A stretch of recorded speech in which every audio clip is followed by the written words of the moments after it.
Всем добрый день, всем привет! У нас сегодня на канале немцы. Как видите, BMW пятерочка 2004 года. Такая вот интересная, лютая станочница. Офигеете, какой пробег. Сейчас я вам все покажу. 4-й год, 2,5 литра, 45 тысяч километров, оценка 4. 395 тысяч рублей. А ну, кстати, есть сразу аукционник, можно глянуть, посмотрите. Ничего нет практически. 2-3 царапинки на переднем бампере, сзади вмятинка малюсенькая. 4C оценка. Машинка вообще в шикарном состоянии. Ну, сейчас все увидите. Любители немцев, я думаю, будут писаться и бегать сейчас вокруг компьютера в шоке. Ну, конечно, 2.5 мотор не так интересно, но тем не менее. Оно есть, такое бывает. В общем, сразу скажу, я не претендую на супер-мега обзорщика в плане технического. К сожалению, я, не разбираюсь я в европейцах еще. Японцы я, конечно, понимаю, но вот, с BMW реально, с их названиями кузова, это такой геморрой, если честно. Вот эти Mercedes и BMW, реально, для меня выучить там вот эти E38, что-то там E40, это прям вот реально беда. То есть как-то, не знаю, с Тойотами, с Ниссанами гораздо проще. Ну, наверное, просто потому что не учил, конечно. В общем, я хочу вам показать, как она выглядит, какое у нее состояние, чтобы вы понимали, в каком виде немцы приходят из Японии. Ведь это основная суть канала, да? Показать людям, что есть в Японии, в каком оно состоянии. А какие-то технические подробности, их можно, в принципе, найти в других обзорах. Наверняка есть тот, кто разбирал такие BMW. Ну и, соответственно, есть дром, которым я сам лично пользуюсь. Там вообще удобная штука, есть каталог. Я сейчас не рекламирую, кстати, это просто говорю реально.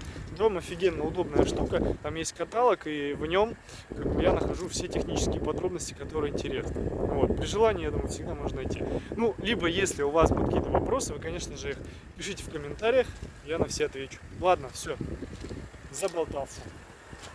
Итак, вот такой вот у нас салон. Смотрите. Честно говоря, мое мнение скромное. Как-то вот это по-дебильному сделано. Мне не нравится, реально неудобно. Вот этот подлокотник, он хреновый, честно.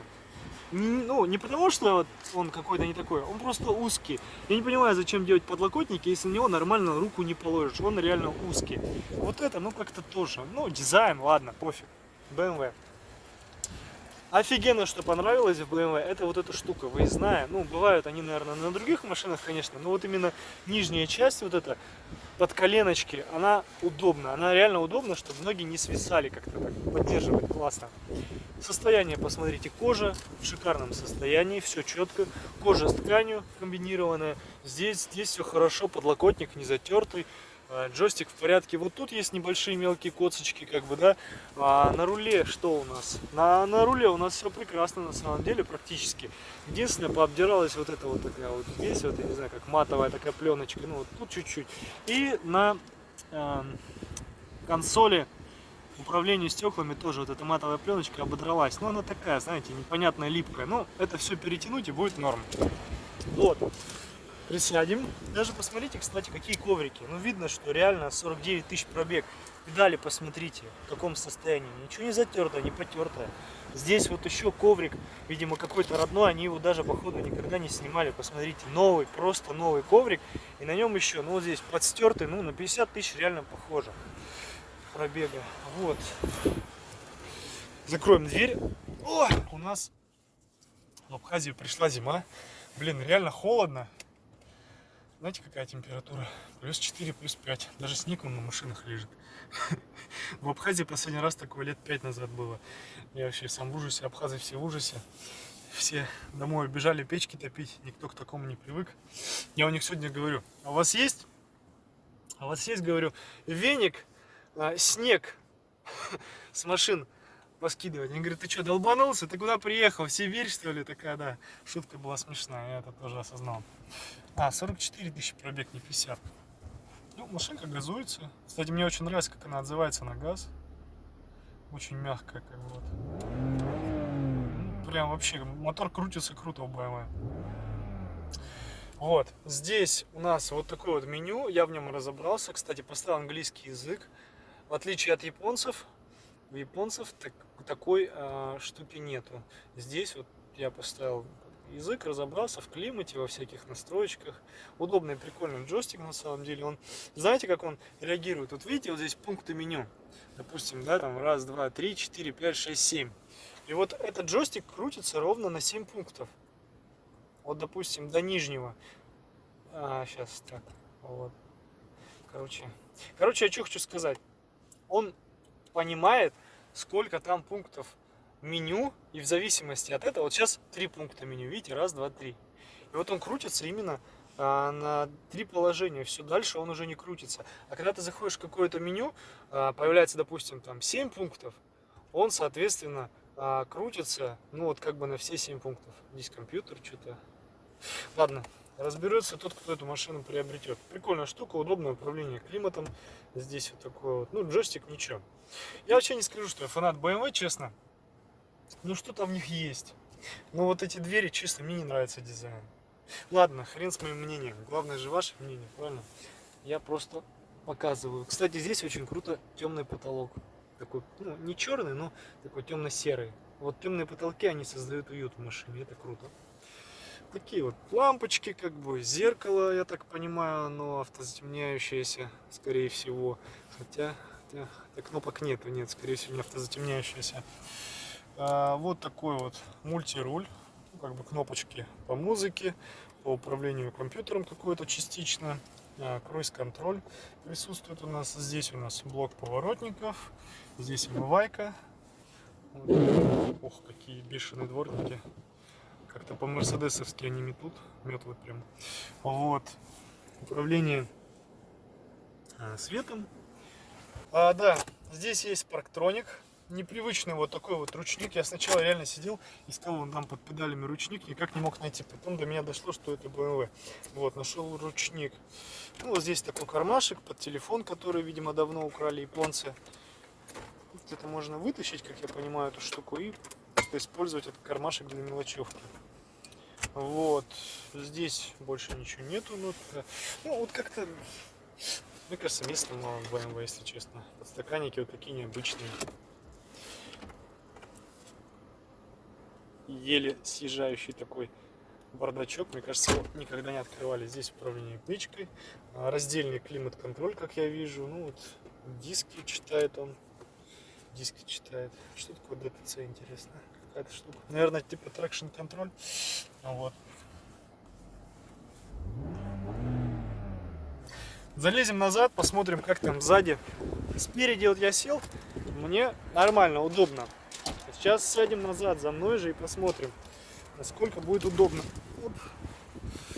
Сиденья такие прикольные, кстати, знаете, как-то садишься и прям вот, не знаю, проваливаешься, что ли, так можно грызиться. Оп.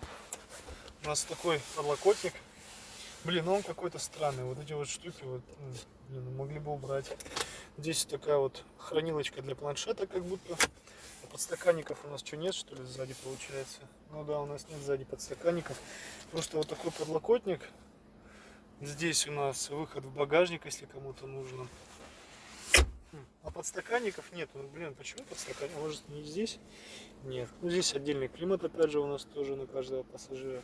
Снизу тоже, я чувствую, дует. Вот здесь у нас подсветочка, отдельная подсветочка есть. Прикольно. Ну вот как-то так. Вот как-то так, друзья. BMW есть BMW. Ну, за те деньги, в каком состоянии она приходит, я считаю, это топчик, честно. Это очень хороший вариант для любителей. И вот что за фигня? Объясните мне, пожалуйста, почему все так противятся правому рулю? Праворукие японцы, пожалуйста, покупают. А праворукие немцы так вот прям все плюются, харкаются, говорят, типа, ну блин, типа вот, BMW только на левом. Поймите прикол, BMW праворукая, она в кавычках родилась в Японии. Это был автомобиль для внутреннего рынка, соответственно, его продал дилер. BMW леворука, либо Mercedes, либо какая-то другая европейская машина или американская, она привезена, соответственно, из той страны, где ее произвели. Это, скорее всего, Япония, ну, Америка или там Европа, да, какая-то такая страна. Откуда ее привезли, Соответственно, что? История ее до прибытия в Японию совершенная загадка. Никто вам не даст никакую гарантию, что был там не смотан пробег, что у нее родной пробег, вы никогда не узнаете об этом. Понимаете? Это первое. Второе. В Японии, как ни странно, ценятся леворукие европейцы. Вот. И, соответственно, стоят они там дороже. То есть, ну, как бы логика дебильная какая-то, если честно, но она есть. То есть, получается, ты покупаешь автомобиль с неизвестной историей, состояние хуже, как правило, у машин, которые из Европы, и при этом он еще и дороже.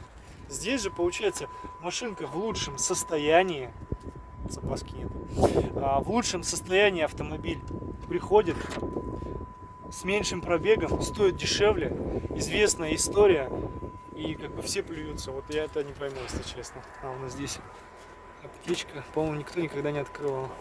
Ой, это долго, короче, открывать не будем. Ну, как бы прикольно, прикольно. Выхлоп, смотрите, стильный, да, какой? Резина. Резина, отличная резина, посмотрите. Вот кому-то повезет. Это же реально денег стоит резина, не слабо. Она в отличном состоянии. Это что у нас? Что это?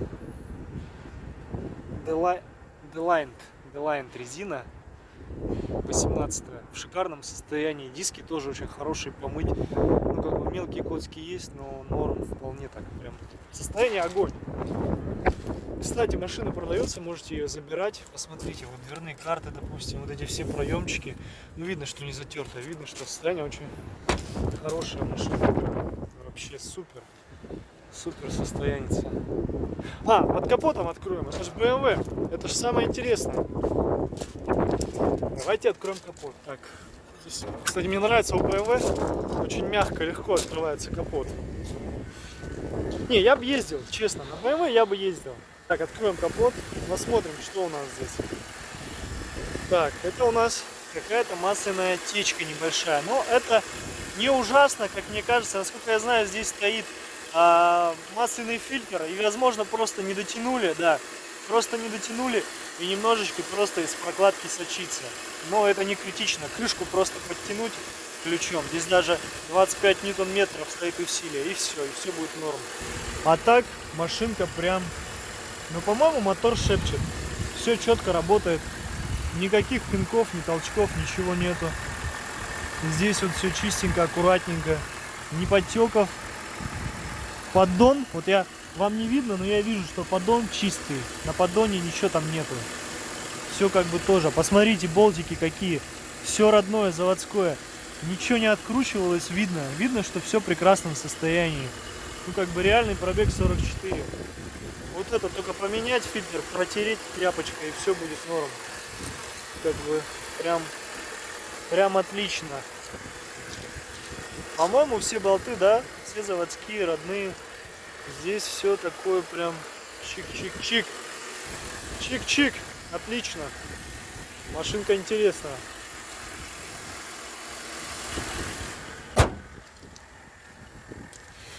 Вот такой вот необычный обзор у нас сегодня на BMW, ребят. Надеюсь, вам понравилось. Поставьте, пожалуйста, лайк, напишите в комментарии, что думаете. Строго не судите, у меня психика слабая, могу с ума сойти. Поэтому будьте, пожалуйста, вежливы, уважайте себя, друг друга, меня. Всем будет хорошо. Ну, все. Давайте. Жду ваши мысли. Пока. Пока-пока.